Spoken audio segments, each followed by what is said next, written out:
నమస్కారం. భారత్ మాతా టీవీకి స్వాగతం. నా పేరు విజయలక్ష్మి.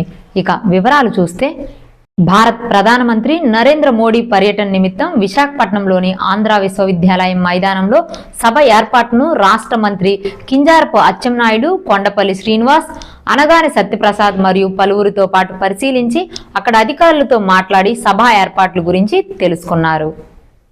ప్రధానమంత్రి గారు వస్తున్నారంటే ఈరోజు మనకు పండుగ వాతావరణం. సంక్రాంతి అంటే తెలుగు వాళ్ళ పండుగ. సంక్రాంతి రేపు ఒక 5 రోజులు జరగబోతుంది. ముందుగే పండుగ వచ్చిందని అనిపిస్తుంది. ఎందుకంటే గ్రామీణ ప్రాంతాల్లో గత 3 రోజులు మేము చూస్తున్నాం. ప్రతి ఒక్కరు కూడా ప్రధానమంత్రి గారు, ముఖ్యమంత్రి గారు, డిప్యూటీ సీఎం గారు వస్తున్నారంటే వాళ్ళందరూ కూడా స్వచ్ఛందంగా తరలి వస్తున్న పరిస్థితి మేము చూసాం. చాలామంది దారిలో వాళ్ళు కూడా చాలా హ్యాపీగా ఫీల్ అవుతున్నారు. ప్రధానంగా ఈరోజు తొలిసారిగా వారు అధికారికంగా వస్తున్నారు కదా సీఎం గారు. వారికి రెస్పెక్ట్ చేయాల్సిన బాధ్యత ఉంది. ఎందుకంటే ఈ రాష్ట్రం అట్టడుగుపోయింది. లాస్ట్ టైం మనం చూసాం 5 ఏళ్ళ పరిపాలన ప్రభుత్వం చాలా ఇబ్బందికర పరిస్థితి. దాన్ని అధిగమించడానికి ఈరోజు ఎన్డీ కూటమి కలయిక ప్రజలు కూడా అక్కడ విజయాలు ఇచ్చారు. ఆ విజయాన్ని తోడు ఈరోజు గౌరవ ముఖ్యమంత్రి గారు ఎప్పుడు వచ్చినా సరే, ఢిల్లీ వచ్చినా సరే, వారు ఫైల్ పట్టుకొని తయారు చేసుకొని కేంద్ర మంత్రుల్ని ప్రధానమంత్రి పదే వెళ్ళడం, వారు కూడా ఐడెంటిఫికేషన్ చేసి ఖచ్చితంగా రాష్ట్రాన్ని ఆదుకోవాలి. కొత్త రాష్ట్రం గతంలో మనం చేసాం, మరికొద్ది చేయాలని వాళ్ళు ముందుకు రావడం, దాంతో ప్రధానమంత్రి గారు స్వయంగా ఈరోజు కార్యక్రమానికి రావడం, వారు దాదాపు 2 గంటల పైన మనకు కేటాయించడం, ఇదంతా కూడా ఒక మంచి పరిణామం. అందుకే ఈ పర్యటనతో ఇంకా రాష్ట్ర సమితి మంచి జరుగుతున్న ఆలోచన మాత్రం. నరేంద్ర మోడీ విశాఖపట్నం పర్యటన కోసం పెందుర్తి నియోజకవర్గం అన్ని మండలాల్లో నాయకులకు, కార్యకర్తలకు దిశానిర్దేశం చేయడం జరిగింది. ఈ కార్యక్రమంలో పెందుర్తి శాసనసభ్యులు పంచకర్ల రమేష్, టీడీపీ ఇన్ఛార్జి గండి బాబ్జీ మరియు బీజేపీ కన్వీనర్ గొర్లె రామనాయుడు హాజరయ్యారు. ఈ కార్యక్రమానికి ముఖ్య అతిథిగా మాజీ మంత్రి పత్తిపాటి పుల్లారావు దిశానిర్దేశం చేశారు. ఆంధ్రప్రదేశ్కి 2 లక్షల కోట్ల రూపాయలకు రేపు అభివృద్ధి కానీ, అదేవిధంగా ఒక 50,000 మందికి పైబడి ఉద్యోగ అవకాశాలు కల్పించేటువంటి బృహత్తరమైనటువంటి ప్రాజెక్టుల శంకుస్థాపనలు, అదేవిధంగా ఆవిష్కరణలు చేయబోతూ ఉన్నారు. కేంద్రం ఈరోజు పెద్ద ఎత్తున సహకారం అందించబట్టే ఆంధ్రప్రదేశ్ లోటు బడ్జెట్ ఉన్నా, ఆర్థిక ఇబ్బందులు ఉన్నా, మోడీ గారి సహకారంతో చంద్రబాబు గారు, పవన్ కళ్యాణ్ కలిసి ఈరోజు ప్రభుత్వాన్ని ముందుకు తీసుకెళ్ళడం జరుగుతూ ఉంది. కాబట్టి ఈరోజు ఆంధ్రప్రదేశ్లో ఇదే విధమైనటువంటి ఒరవడి, ఇదే విధమైనటువంటి సహకారం ఉంటే రాబోయే 5 ఏళ్లలో ఏదైతే లోకేష్ బాబు గారు 20 లక్షల ఉద్యోగాలు ప్రకటించారో, 20 లక్షల ఉద్యోగాలు యువతకు అందించేటువంటి దానికి కానీ, లక్షలాది కోట్ల రూపాయల పెట్టుబడిదారులను ఆంధ్రప్రదేశ్కు తీసుకొచ్చేటువంటి దానికి కానీ, ఆంధ్రప్రదేశ్లో అభివృద్ధి సంక్షేమం ముందుకెళ్ళడానికి కానీ, అమరావతి, పోలవరం పూర్తి చేసి ప్రత్యక్షంగా పరోక్షంగా 26 జిల్లాల్లో ఉన్నటువంటి ప్రజలకు ఉపయోగపడేటువంటి దానికి కానీ, అదేవిధంగా ఏదైతే గోదావరి నదుల అనుసంధానం 80,000 కోట్ల రూపాయలతో ఏదైతే చేపట్టబోతూ ఉన్నారో, దేశానికి దిక్సూచిగా చేపట్టబోయేటువంటి ఈ పథకాలన్నీ దేశానికి ఒక తలమానికం ఆంధ్రప్రదేశ్ వైపు చూసేటువంటి పరిస్థితి రాబోతూ ఉంది. 4 లక్షల మందికి టార్గెట్ ఇచ్చారు.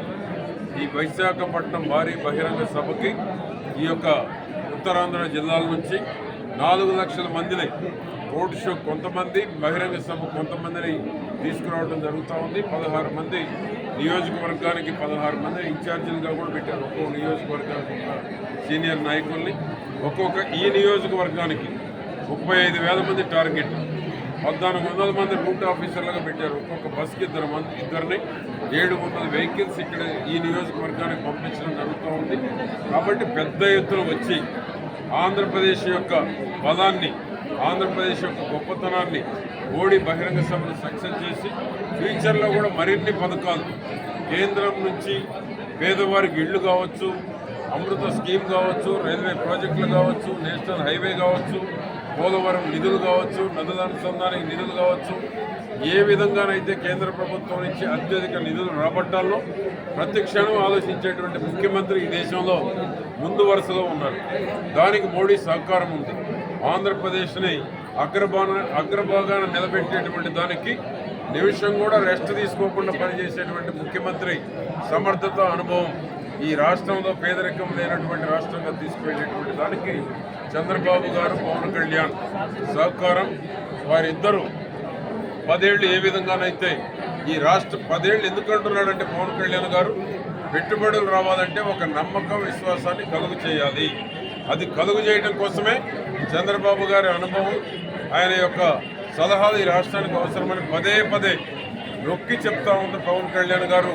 ఈ రాష్ట్రం మీద ఒక నమ్మకం కలిగించడానికి నేను మీ అందరికీ తెలియజేస్తాను. విశాఖలోని Andhra university engineering college ground లో నిర్వహించనున్న భారత్ ప్రధానమంత్రి నరేంద్ర మోడీ భారీ బహిరంగ సభను విజయవంతం జరిపేందుకు కూటమి నాయకులు కార్యకర్తలు వెళ్తున్న 150 ఆటోలకు విశాఖ దక్షిణ నియోజకవర్గ జనసేన పార్టీ నాయకులు 32వ వార్డు కార్పొరేటర్ డాక్టర్ కందుల నాగరాజు జెండా ఊపి ప్రారంభించారు.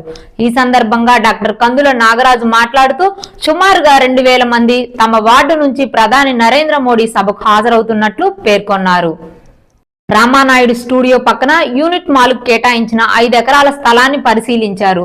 రాష్ట్ర బీసీ ఈడబ్ల్యూఎస్ సంక్షేమ మరియు చేనేత జౌళి శాఖ మంత్రి ఎస్ సవితమ్మ ఈ సందర్భంగా యూనిట్ మాల్ నిర్మాణ ప్లాన్ గురించి అడిగి తెలుసుకొని భవిష్యత్ అవసరాలకు దృష్టిలో పెట్టుకొని కొన్ని నిర్మాణాలను చేపట్టాలని ఆదేశించారు. ఈ కార్యక్రమంలో చేనేత జౌళి శాఖ కమిషనర్ రేఖారాణి ఇతర అధికారులు పాల్గొన్నారు. హెచ్ఎంపీవీ వైరస్ పై కేంద్రం కీలక ప్రకటన చేసింది. దేశంలో హెచ్ఎంపీవీ వైరస్ కేసులు వెలుగు చూడడంతో కేంద్ర ఆరోగ్య మంత్రి జేపీ నడ్డా కీలక ప్రకటన చేశారు. ఇదేమీ కొత్త వైరస్ కాదు, 2001లోనే దీన్ని గుర్తించారని, కేసులు పెరుగుతున్న దృష్ట్యా ఆరోగ్య శాఖ అప్రమత్తంగా ఉంది, సవాళ్లను ఎదుర్కొనేందుకు సిద్ధంగా ఉన్నాము, పరిస్థితిని ఎప్పటికెప్పుడు సమీక్షిస్తున్నామన్నారు. ప్రస్తుతం భయపడాల్సిన అవసరం ఏమీ లేదు, ప్రజలందరూ అప్రమత్తంగా ఉండాలని కేంద్ర ఆరోగ్య మంత్రి జేపీ నడ్డా సూచించారు. The air by way of respiration. This can affect persons of all age groups. The virus spreads more during the winter and the early spring months.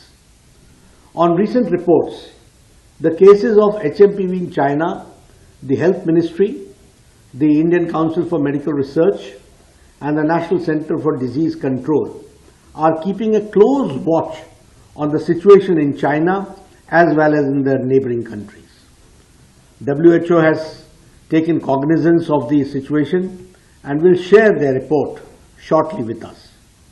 The country data for respiratory viruses available with Indian Council for Medical Research (ICMR) and the Integrated Disease Surveillance Program has also been reviewed, and no surge in any of the common respiratory viral pathogens is observed in India. Joint Monitoring Group meeting was held under the chairmanship of Director General for Health Services on 4th of January 2025 to review the situation. The health systems and surveillance networks of the country remain vigilant, ensuring the country is ready to respond promptly to any emerging health challenges. There is no reason to worry. We are closely monitoring the situation.